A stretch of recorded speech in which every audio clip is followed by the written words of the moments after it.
Good morning, I think. Yeah, morning.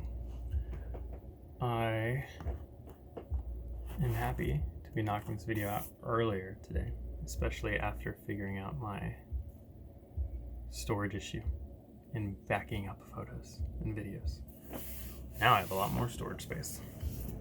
So, really no time constraints. You just go for 2 hours. Which I won't. I was thinking about a lot of stuff this week, but from a clinical professional setting. As someone who owns a practice and really values the importance of the business side of this work. I do a lot of work with other therapists from a business perspective to help with their practice and their business there, as it is important. We don't have healthcare separated from business, and I think that can be good and bad, depending, and not even depending on the social structure, but just each business structure. Some of it's social, but you can have a very numbers-driven approach of how many people did you get in, outcome reports, data, which can be helpful. But the issue of making medicine and healthcare a business is it needs people to be sick. So I think if you are going to work in a field like this, for me it's important to have a mindset of working yourself out of a job. Other people disagree. I don't actually believe that people should be in therapy their whole life. Some people think they should. Some therapists think they should. It's a different philosophical approach to this part of the field, mental health specifically. But no, I don't think everyone should have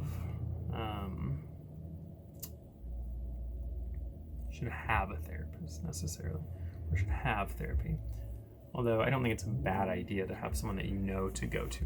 A lot of people have like a go-to lawyer or go-to plumber, mechanic. But most of these people you don't want to be seeing all the time. That's kind of my perspective on therapy. Now, for a lot of people, going all the time for a period of time is good, even years, weekly or years. There's nothing inherently wrong with that. And there's nothing inherently wrong with people going their whole life. The issue comes down to what is that being used for. Because at a certain point, it may or may not be mental health. It might be actually more just like life coaching, mentorship, a friend. And there's a question of if that's really what this is for. So, which this isn't the topic I was going to go into, but I guess I am. One thing that's interesting about the consistency of therapy and going, it's in a weird place in my opinion where it's very accepted and very taboo at the same time. Here's a couple things in our modern day-to-day that are like that, but therapy is one where you talk to, and it's relatively, I think, generational. I think personality as well, but I see it more with different age ranges. And definitely cultural in the sense of location. People behave differently in cities versus towns or small towns and things like that, but that's not like a guarantee. But there are differences in lots of different ways, socioculturally, we'll put it that way, of how therapy is viewed. So some people think it's very good. They hear someone goes to therapy and they're like, oh, that's fantastic. Other times someone says they go to therapy and the person goes like, oh, what's wrong with you? And I do think most people say that from a concerned place, but they hear it in the sense that someone's like, I've been going to rehab, or I've been going to physical therapy, or I've been going to an oncologist. Their first thought was like, oh my gosh, what's wrong? And the thing about therapy is it doesn't have to be anything wrong. Actually, I would argue that the majority of people who go to therapy do not have a mental illness, which is also an issue with our field, and there being an abundance of requirements for diagnosing people, and not everyone needs a mental health diagnosis. That's where DSM-Z codes, I think, are really helpful. You can technically diagnose things like homelessness, partner conflict, past sexual abuse. These things can be technically a diagnosis, but they're not part of that main.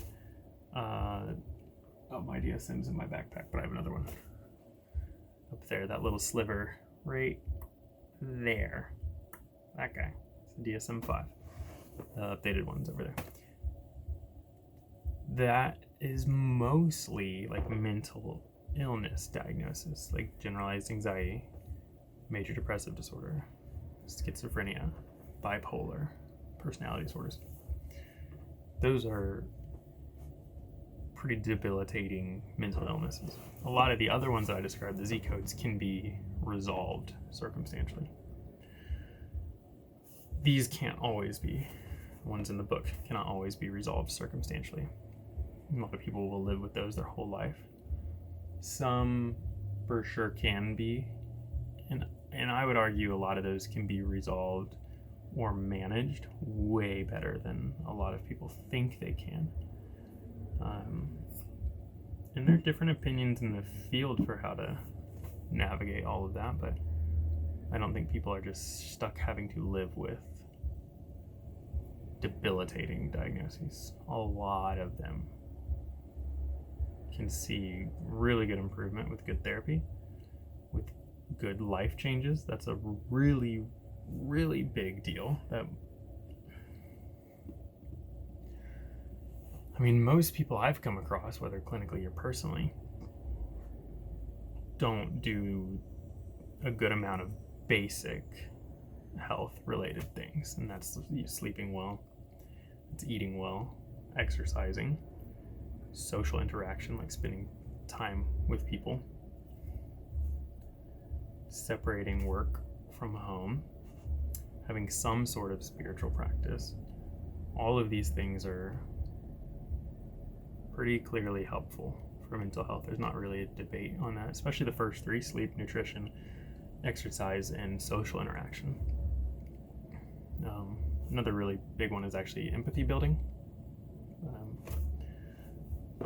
I don't know that I would throw that into like the four main things I said, but that's a huge one when you look at outcomes, is one's ability to empathize with another human being. Makes it a lot harder to feel negative towards them. And that includes empathy towards self, so we're not putting ourselves down. We're understanding that the day was rough and that it's okay that we weren't at 100%, as opposed to putting ourselves down. So that empathy can be self-directed too.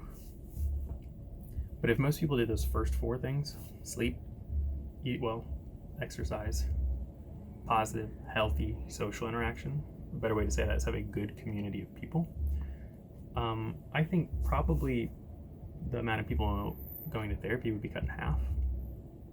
That might be a dramatic statement, but those things are exclusively helpful to mental health. So much so, I forget the country,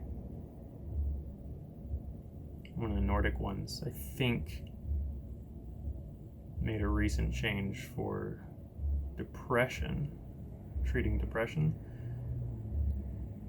I don't know if it's a requirement or a strong recommendation, but that people engage in exercise before they go seek mental health services, because exercise is more effective than mental health for most people in treating depression. So these are good things to work on with people, and they're not going to be cure-alls necessarily. That's not going to fix PTSD or childhood trauma or issues that you have relationally with people, but it can filter out this lower level struggle that some people have. Me, for example, if I don't get enough sleep, I'm more irritable, and I'm much more tempted to be short with people. My patience is less, and my threshold for stress gets worse. Yesterday is a great example for me. Fantastic day yesterday on Sunday. Really good. All things considered, relaxing day. Did things that I needed to do. Rested well. I really like slow-paced days. They can be full, but not feeling like I'm in a hurry. And yesterday was like that. Just a good day. But I felt irritable and I didn't know why. I felt tempted to be bothered by stuff more, and I was fighting that more. And I track my sleep with my watch, and I hadn't looked at it. I don't necessarily check that every day, but I had woken up early with a headache, and it got me out of bed before an alarm went off, or before I would have naturally woken up. And I just decided to start my day because I was awake and treated the headache and took care of that, and saw that I had about 2 hours less sleep than what I personally aim for an ideal day. Now, that doesn't mean, not hitting the right number should dictate my whole day, but I didn't rest as well as I could have. And it made it obvious to me because I've tracked my sleep for a while and can see a noticeable correlation between certain hours of sleep outside of just even quality of sleep, just enough. Quality helps. If I'm getting quality, I don't need as much, but yeah, it was noticeable. It was 2 hours less than what I would want on a good day, and it made sense. Same if I eat like garbage. As much as I love exercising, that one actually was a slower one for me to notice, but any day that I exercise, I feel better. I don't always notice when I don't exercise, but when I do, I notice. With some exception to overdoing it and hurting myself or something, and even that's a bit subjective. Like heavy weightlifting, that's got a limit, but if I'm bouldering or climbing, in theory I could do that 4 hours 4 days in a row and it not be overdoing it for me. So I noticed that. And then for sure social interactions, and I'm not crazy about the terms introvert and extrovert, but I'm more reserved and just kind of do my own thing. I like being on my own a lot, or in a quieter space, we'll put it that way. However, that one of the 4 things that I mentioned is the one that I have to make sure happens, because I will just feel better. And it's not typical that I'm feeling better in that moment with people. If I get into a good conversation or I'm just having a good time, that's one thing. But I will notice that relational side, feeling satisfied and taken care of when it's done enough. And so that one I have to push myself for. So if I'm doing all 4 of those things, for me it takes care of at least half of my mental struggles, put it that way. At least half. The spiritual component's a huge one as well for me.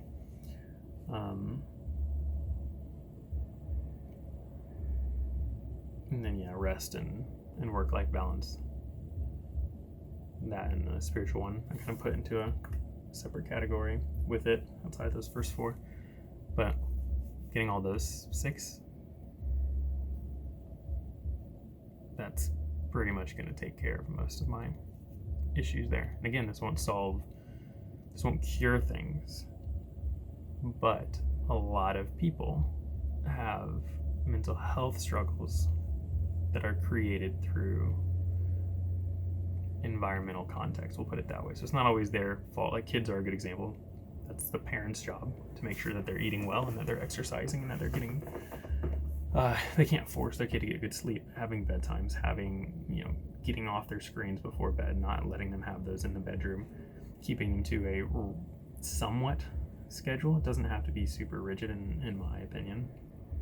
So that's the parent's job. So that's where environment can make a difference. And then you have people who will make comments about resources, and and I get it. If you have to work 2 or 3 jobs to provide for your family and you're not getting much sleep, you're struggling to eat well, and that's a very light word. lot of really, really good healthy food options that are not expensive at all. That doesn't mean every meal is going to be top level nutrition, but you can get a lot of healthy food for super cheap. Even if you can't make every single meal that way, and you can't make every ingredient that way, they're really good options for a lot of families. But I think it's the hard part for a lot of people, is where you create the proper intersection of, this is the circumstances that I'm given and I have to accept that, and here's where I can take action. And some people will take action and say, well, this helps. I feel this helps my mental health. And a lot of the time, as someone who enjoys getting a coffee out and about, a lot of people make comments about people who don't have a lot of money and buying Starbucks. Not anywhere in the point that I'm trying to make, but as someone who does like to drink coffee, if I were to spend $6-7 on coffee, I would enjoy that experience. Make me feel good, especially on a day that's like super stressful or rough. That like in the moment thing, it's one of the reasons why we'll like eat out, why we'll get a coffee, like a sugary coffee specifically. Most people don't treat themselves to like a black coffee that way, because you want this stimulation because you're feeling stressed or down or depressed. Why people will stay up late playing video games and movies and scrolling on their phone. They're trying to get something back to alleviate some pain, and it will work on a short term. I would just describe those activities as self-indulgence versus self-care. And they can make you feel good, and they would be what I would consider socially acceptable vices. And some level of that, I'm fine if people argue there's a level of self-care for that. It's just more if I'm in the habit of doing certain tasks every day, and I can objectively measure another task will have a better outcome for me and my health, that's probably the better one long term, in doing that consistently. So, if I can spend $7 a day on a really sugary coffee versus spend $7 a day on buying healthier food, there's I would argue, a very good chance my mental health will improve doing the healthier food option. And my desire for that sugary drink will go down because I'm taking care of other things. And this is not, 100% me speaking into the physiological piece, just more the effects of how these things impact our mind. For me, if I'm not getting good sleep, I would argue it is almost pointless for me to go to the gym. My mental health is better when I'm sleeping more than when I'm working out more. If I have to pick between one of those in a day, it needs to be sleep for me. That's just how it is. So part of this is also, it's important for people to pay attention to what has the best effects on their life long term. And when you look at how people are present in their day-to-day or in therapy, I like to look at the brain state model for this, which is really common in conscious discipline parenting or conscious discipline approach to parenting. But I like this model because I think it's really helpful. Looking at 3 different brain states specifically, roughly summarizes brain stem back here, limbic system, prefrontal cortex kind of moving up developmentally. Brain stem's more survival. Limbic system is more emotional. Prefrontal cortex is more logical. Kind of a rough summary of those things. The more in survival I am, the more impulsive and life or death my decisions will be. This is often very crisis mode.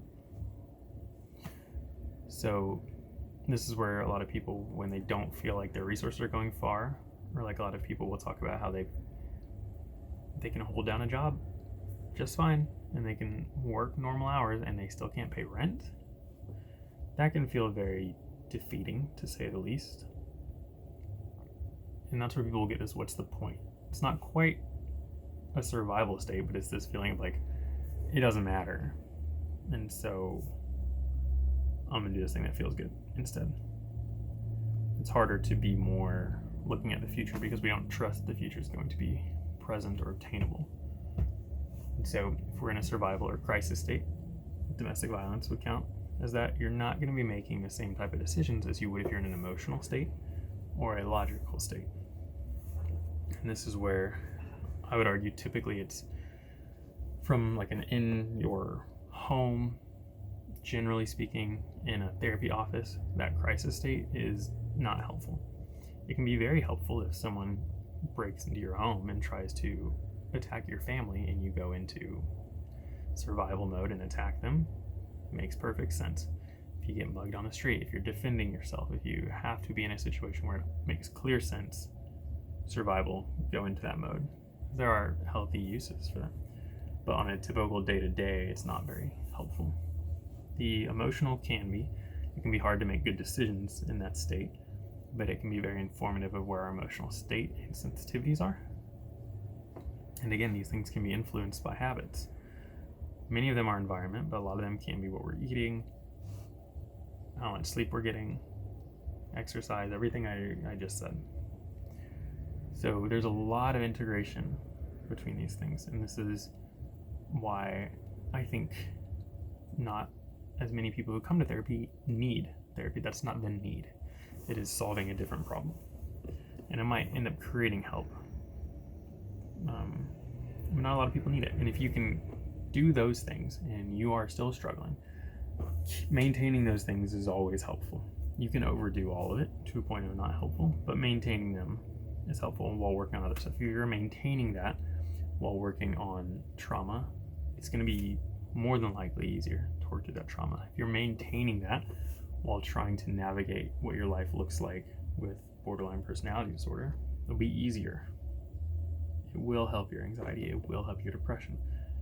For clinical level diagnoses, very likely won't cure it or fix it or make it go away, but it will help. It'll help with the day-to-day when you can feel better doing things that are taking care of you. And so I guess all that is to say,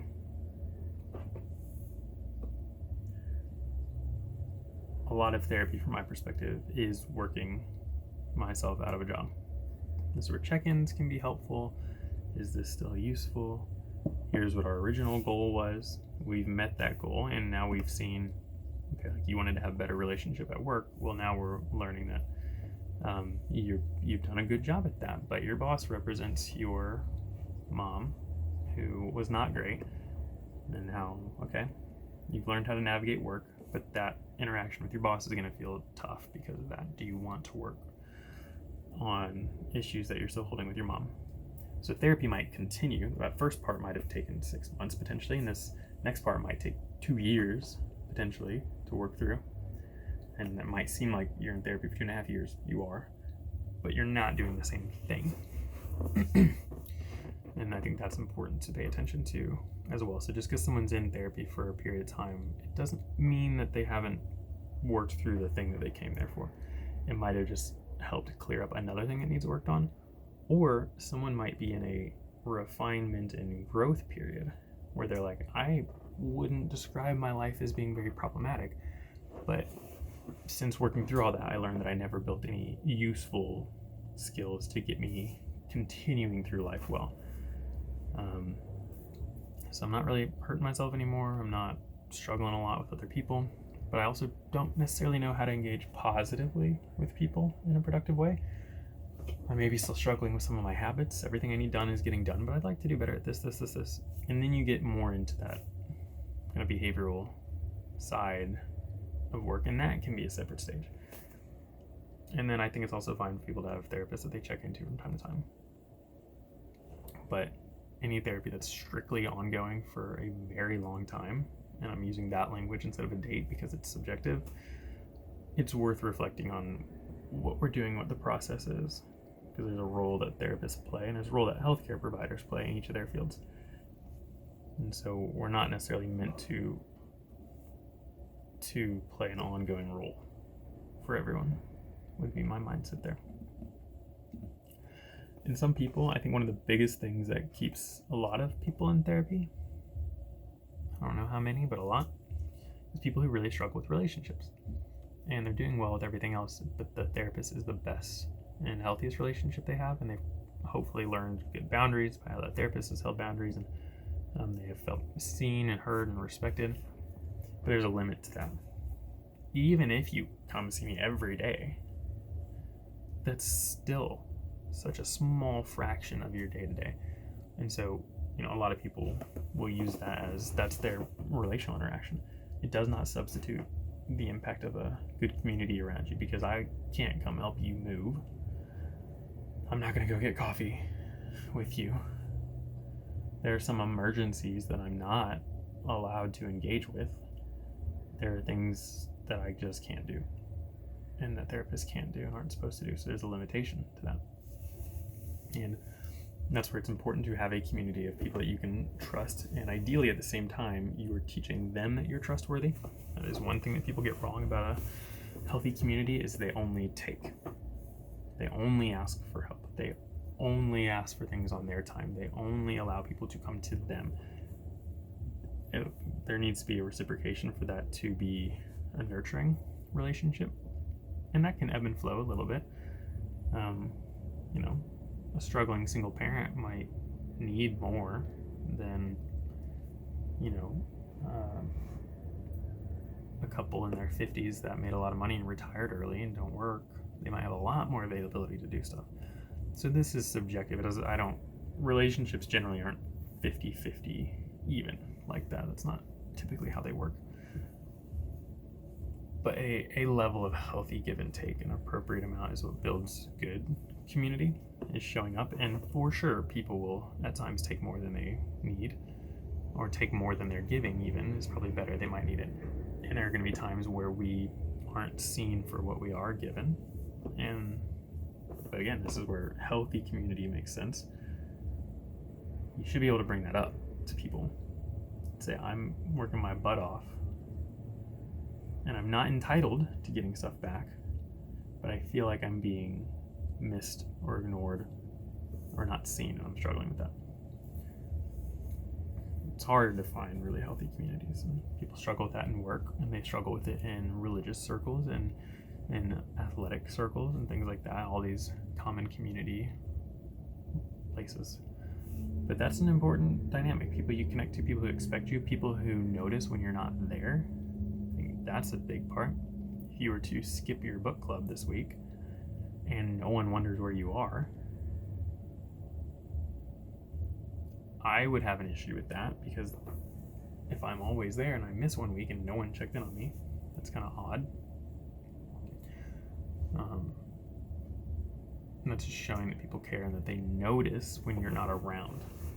So some people are in communities and they think that they're checking that box, but it's not healthy. It's not a healthy community. It's not a healthy family dynamic, but it's maybe familiar, what they know or all that they have. But I would argue it's not necessarily checking that box, in the same way that someone might say, well, I'm sleeping every night. But if you're only getting 4 hours, you're actually not checking the sleep box. 4 is better than none, but you're not sleeping. It's not good. Not sleeping well, I should say. It is not meeting what I would say that standard is for good sleep. For the overwhelming majority, 99% plus, 4 hours is not going to be enough. And same with eating well. Someone might say, I'm having a couple carrots every single day and I don't notice a difference. I would wonder what else you're eating. And then you do have the occasional person that's, like allergic to a banana. Or in my example that I just gave, someone who's eating carrots and they're allergic to carrots and now they're feeling worse. Those things happen where you don't respond well to certain things. Same is true in communities. You got to be in ones that take care of you and that you respond well to, and that they respond well to you.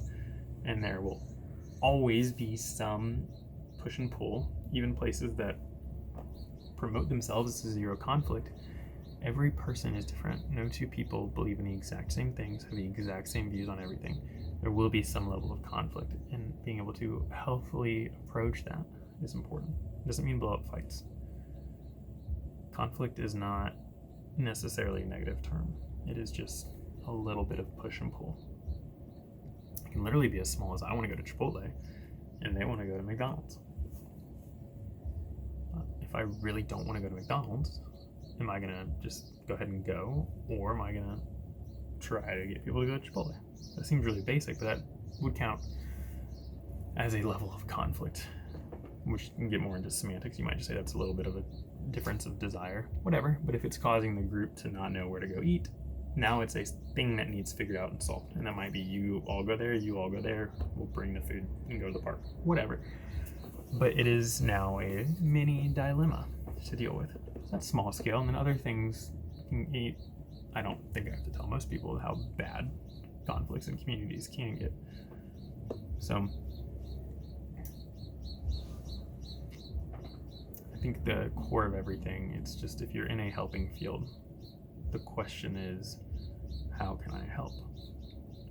This is also why it's important to turn people away.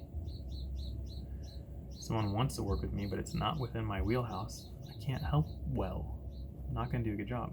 It's not what I do to help. I don't help that way. Part of it is knowing how I help, what my strengths are, even what I find joy in doing, things that I have energy to do. And then helping people help themselves. And not every field is like that. Like I mentioned a plumber earlier. I don't think everyone needs to learn how to use I want to say like plumbing equipment, but they don't need to learn how to do that job. It's an occasional thing that, especially if they don't mind the resource usage, just hire the plumber all the time. And then you have families that are like, we can't afford that, we gotta learn to do it ourselves. There's nothing wrong with that. There's nothing wrong with doing home car repairs. I have done them as well because it's cheaper, but it is a different type of work. It's cheaper financially. It's not necessarily cheaper in other ways. But if that's the resource you're struggling with, it's cheaper. So part of what I believe about mental health is it is helping people help themselves. If they're not working on themselves, my appointments are 45 minutes long. 45 minutes a week will not fix everything. They have to take some of that home. Because a leaky sink, I can maybe go use a different sink. And the plumber can take care of that one. Or I can just go without water for a day. Mental health is, you're in there every day, every second. It doesn't work if you just talk with me for 45 minutes. You have to go do some stuff at home. It doesn't even have to be a lot. It doesn't have to be a lot. For some people, it needs to be. And for some people, the amount you do speeds that process up. If you can do a lot, you might get further faster, especially if you can do that without burning out. But it's about maintaining things. If we're working on negative thought processes and you're only practicing positive thinking, for instance, in therapy, it's not going to translate over. You have to practice it at home. Critical thinking, same thing. Handling triggers and traumatic responses. Like, there's intensive stuff you can do in the therapy room that is helpful and arguably safer for certain things. But there is a carryover effect that has to happen at home. So, yeah, there's not really a conclusion to this. Other than I think to anyone who's seeking therapy, it might be good to understand or to ask yourself what you believe about therapy. If you think people should be doing it for life, if you think it should be I go till I get what I need, even if you don't know what that need is, if you view it as a service that should equip you to go do more. Personal training can be similar. Some people want a personal trainer all the time to watch their form and handle stuff. And it's not a clear comparison, but I think this can help. That can be, okay, every workout you do is with a personal trainer. Okay. Other people, this is my experience. I was struggling with certain movements and I wanted someone who is trained to know what those movements look like, watch me do them and tell me exactly what I'm doing wrong and exactly what I'm doing right and how to adjust it. And because I can't see myself, even recording a video wasn't super helpful. I liked that live feedback and it helped a ton. And my form's better. And I remember how my body is supposed to feel doing those movements and how to correct. I might think I'm like arching my back one way and they're like, it's not arching the way you think it is, shift this way. And that might feel awkward, but it's actually correct. And then I'm like, cool, I don't need that eyes on work anymore. And there are aspects of therapy that can be that way. Someone pointing out like, no, that's a negative thought about yourself. And that person might say, no, I feel like I could do this better. Like, you didn't say you feel like you could do it better. you said you're awful at this and you're an idiot. That is not the same as acknowledging you can do it better. That is self-deprecation. And sometimes people just don't realize it. And they're like, oh, okay, now I can go work on that. So, yeah, I would know kind of what you want out of it roughly. And if you need to figure out that answer along the way, that's fine too. Nice thing about therapists is, generally speaking, you're not locked in. Most of the ones I know don't require you to pay multiple in advance. You can go whenever, find something new if you need it, or stick around if it's helpful. So, yeah, that's my thoughts on that. So, yeah, that's good for a Monday. I'll leave it there.